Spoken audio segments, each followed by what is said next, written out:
On average, how many Canadian patients on a waiting list die each year? Do you know?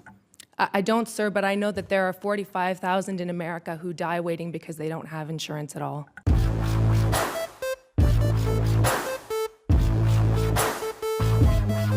Martin, in your testimony, you note that Canadian doctors exiting the public system for the private sector has had the effect of increasing waiting lists for patients seeking public health care. Why are doctors exiting the public system in Canada?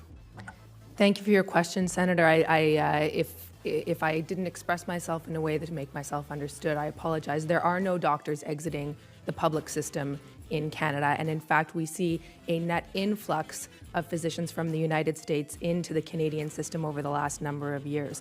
What I did say was that the solution to the wait time challenge that we have in Canada, which we do have a difficult time with waits for elective medical procedures, does not lie in moving away from our single payer system towards a multi-payer system.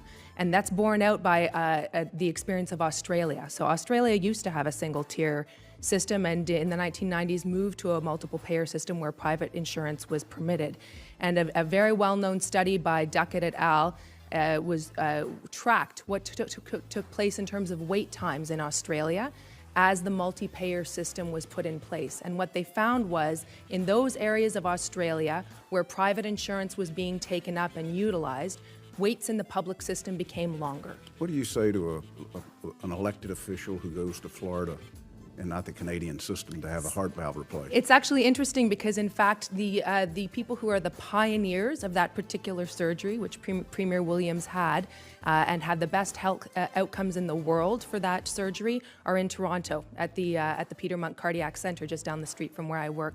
So what I say is that sometimes people have a perception, and I believe that actually this is fueled in part by media discourse, that going to where you pay more for something, that necessarily makes it better, but it's not actually borne out by the evidence on outcomes. And what we've found is that actually working within the single payer system, we can reorganize things. You know, I waited more than 30 minutes at the security line to get into this building today. And when I arrived in the lobby, I noticed across the hall that there was a second entry point with no lineup whatsoever. Sometimes it's not actually about the amount of resources that you have, but rather about how you organize people in order to use your queues most effectively. And that's what we're working to do, because we believe that when you try to address wait times, you should do it in a way that benefits everyone, not just people who can afford to pay.